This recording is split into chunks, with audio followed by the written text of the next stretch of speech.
Bishop Amos, members of the Board of Trustees, Sister Joan, faculty, staff, alumni, parents, friends, family, and most of all, graduates.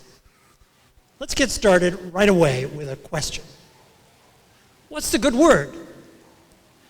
A friend of mine, Dr. Jim Van Sprybrook, is the one who's asked me that question a number of times as we've passed in Ambrose Hall.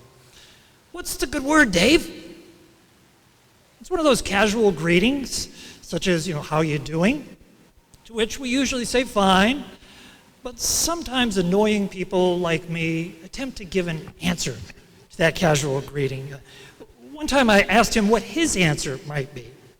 What's a good word, Jim? Pay in cash and save your money.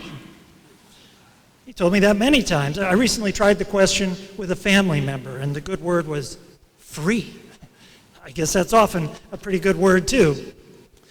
So I began to search online and see what are some typical responses to that common greeting. Smile. He who hesitates is lost. And Hawaii, here we come. I think it'll be our 30th anniversary before that trip.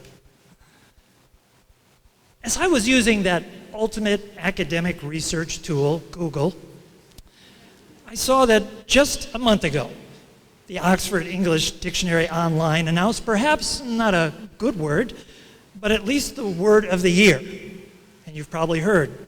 The winner is selfie. Now, this is the absolute truth. Believe me, I found it on the internet. And I don't get to do this very often. Would you mind just a minute?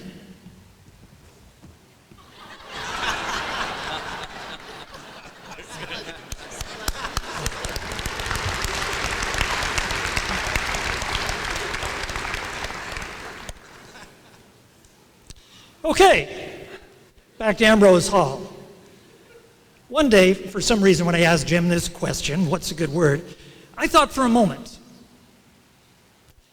He asked me that, and I said, grace. Unmerited favor. I need it all the time. What comes to mind when you hear that word grace? Perhaps like me, it's a family seated around a crowded kitchen table, saying together at mealtime, bless us, O Lord, and these thy gifts which we are about to receive from thy bounty. Grace. One dictionary calls grace showing kindness towards someone.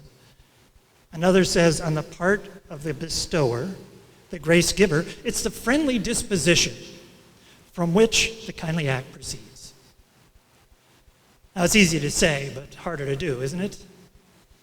Grace giving sometimes involves a recasting of how we think of those who come across our paths, especially those who annoy us or maybe anger us.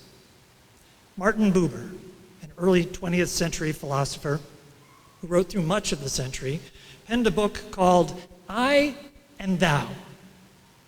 In it, he proposes we can treat others as objects in I-it relationships.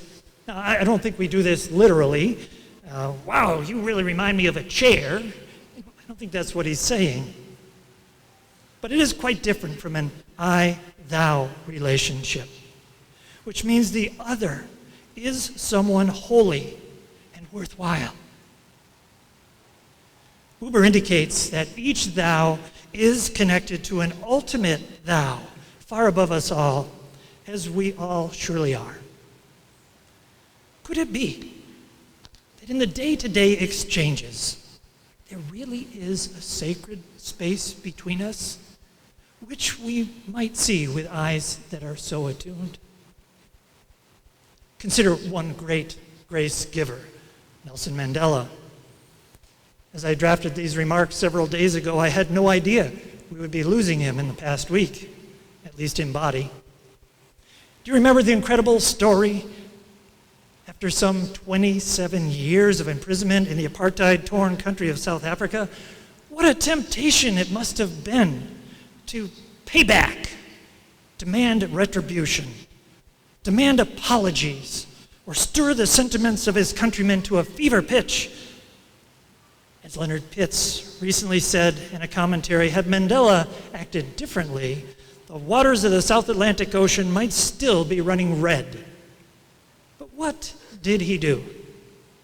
He described it this way. As I walked out the door toward the gate that would lead to my freedom, I knew if I didn't leave my bitterness and hatred behind, I'd still be in prison. At another time, he said, resentment is like drinking poison and then hoping it will kill your enemies.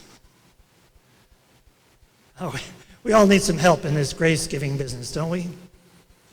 A profound grace-receiving season in my own life, some 35 years ago, a spiritual encounter, gave me a lasting appreciation for unmerited favor. Yet, perhaps there's a small shadow of such a thing. In small ways, we can give grace to others, perhaps shaping their own capacity to give some grace yet to others in their own sphere of influence. Our challenges to exhibit grace are generally much less daunting than Mandela's. Often ours are in the workplace, where many of you are now or will be going full-time soon. And many consultants and scholars have written a lot in recent days about workplace engagement, that idea of people bringing themselves wholeheartedly, fully into the workplace. One key researcher in this area, Bill Kahn, looked at the precursors of engagement, and he found one key condition if we want people to really show up at work: psychological safety. Now, we can say that belongs to administration and policies and HR practices, all good things, but I ask, who can create that safe space for others around you? You, the grace giver, can help craft those spaces where people can be whole while they work. You can, even in difficult work environments, create those spaces by your own grace giving, where relationships can flourish and great work can be done. So as we close, a couple of grace-giving approaches. The first we might call tongue-biting grace. And it sounds like this. Nothing. This is the grace during those times we're tempted to make that snide comment, join in the destructive gossip, snap at someone immediately, or throw them under the proverbial bus if we feel we're in trouble. Oh, in such situations, giving grace is often a matter of saying, at least for the moment, nothing. The second is empowering grace. I remember a time years ago when I worked in the utility business, and I had really messed up a project. I had not gotten it right. There was no hiding. I felt bad. I wasn't really too crazy about facing my boss, Dale Stoltz. Then a long-remembered moment of grace occurred as he turned to me and said, "Dave, your credit is good." He gave me the gift in a real way of making a mistake, standing up, and moving on. A very powerful moment in my life. As I close, I offer congratulations on a great achievement, completing your St. Ambrose University degree. Congratulations on reaching a goal you set several years ago. Now you are there. May you work with great excellence. And as you go from here, may you consider one good word that can shape your life and enrich the lives of all you meet for years to come. May you Ambrosians go on enriching lives, grace-filled, grace givers, living out the good word, grace. You know, one more thing. Perhaps it's best for me to turn the camera. Oh, you look beautiful out there.